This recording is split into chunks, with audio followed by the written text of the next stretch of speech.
Bonjour à tous. Voilà, Bezrat Hashem, que toutes ces paroles de Torah soient pour la réfoua shlema de tout l'âme Israël qu'on a besoin. Amen, Keneratson. Voilà, on finit avec les bénédictions du matin. Et avec celle de Birkot à Torah. Et tout de suite après les bénédictions de la Torah, on voit qu'on dit les bénédictions du Kohen. Les bénédictions que le Kohen fait chaque matin pendant la répétition de la Hamida, chaque Shabbat matin, pour bénir l'assemblée. Quel rapport entre les deux? Il y a plusieurs raisons. La première raison est la suivante, parce qu'il est écrit que pour pas qu'il y ait d'interruption entre la bénédiction de l'étude de la Torah et l'étude de la Torah en elle-même, je dis un paragraphe, un passage de la Torah. Mais pourquoi ce passage particulièrement? Et pourquoi pas un autre? Parce que le passage de la bénédiction des Kohanim est très important. Elle nous apprend une idée extraordinaire et magnifique. L'idée de l'amour de son prochain. Un amour fort, puissant, véritable et réciproque. De la même manière qu'il est écrit dans la Halacha que si un Kohen, quand il monte pour bénir l'assemblée, il n'aime pas une personne de l'assemblée, ou une personne de l'assemblée n'aime pas le Kohen qui monte pour bénir l'assemblée, le Kohen ne peut pas monter, ne peut pas dire cette bénédiction, ce serait une bénédiction en vain. Pareil, quelqu'un qui étudie la Torah, s'il n'aime pas quelqu'un de son entourage, s'il n'essaye pas d'aider les gens autour de lui, il ne peut pas acquérir, il ne peut pas comprendre, il ne peut pas se dire qu'il étudie cette sainte Torah. C'est pas possible. Et c'est ce qu'on voit au sujet, Rabotaï, de Moshe Rabbeinu quand il est parti chercher la Torah. Bientôt, Shavuot, Bezrat Hashem, on va recevoir cette Torah. On doit comprendre ce message. Moshe Rabbeinu, quand il est parti chercher la Torah,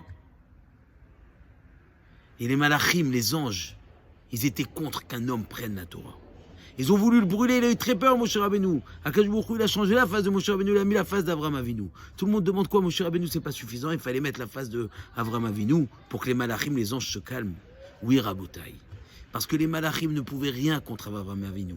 Parce qu'Avraham Avinu les avait reçus, donné à manger, donné à boire. Dans l'histoire que l'on connaît tous. Donc les malachim se sont rétractés, se sont reculés. Ils ont dit, lui, on ne peut pas le toucher. On accepte, on lui donne la Torah.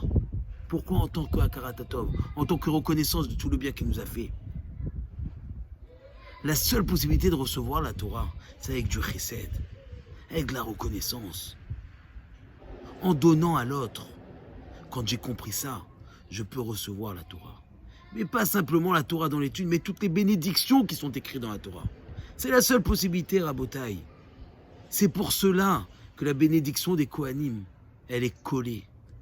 Et elle est suivie des bénédictions de la Torah. Pour te montrer que l'un ne va pas sans l'autre. L'amour de ton prochain et la Torah, ça fait un. C'est la hardoute, c'est l'unité. C'est l'unité qui fait la force. C'est quoi la force? C'est la Torah, Rabotaï. Vous attachez qu'on comprenne ce message avant Shavuot. Dans le texte puissant de cette Birkat Kohanim, de cette bénédiction des Kohanim, on dit Yasem lecha shalom, et qu'il placera sur toi le shalom. On dit qu'il va mettre sur toi, sur ton corps du shalom. C'est quoi mettre sur notre corps le shalom, la paix? Mettre le shalom sur nous, mes chers amis, c'est en fin de compte vivre en paix. Mais comment vivre en paix? Quand on prend le visage de l'homme, il y a le nez. Le nez, dans sa forme, peut former la lettre Shin.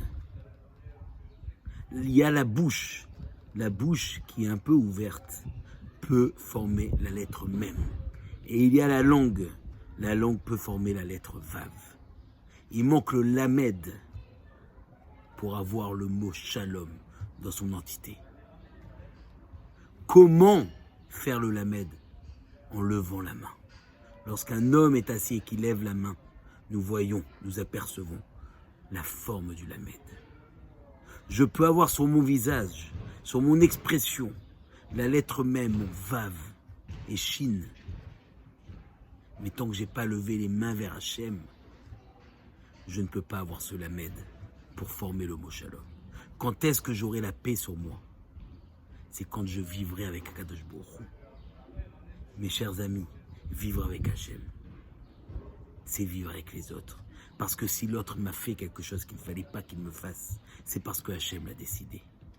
Et automatiquement, je serai toujours bien avec l'autre. Alors qu'on comprenne ce message fort, de ces derniers passages que l'on dit dans les bénédictions du matin. Et que l'on soit proches les uns des autres, comme on l'a vu, comme on l'a vécu pendant toutes ces périodes difficiles et compliquées. Et qu'on puisse puissent recevoir la Torah et ses brachot entièrement. Chazak ou Baruch. Une bonne journée à tous.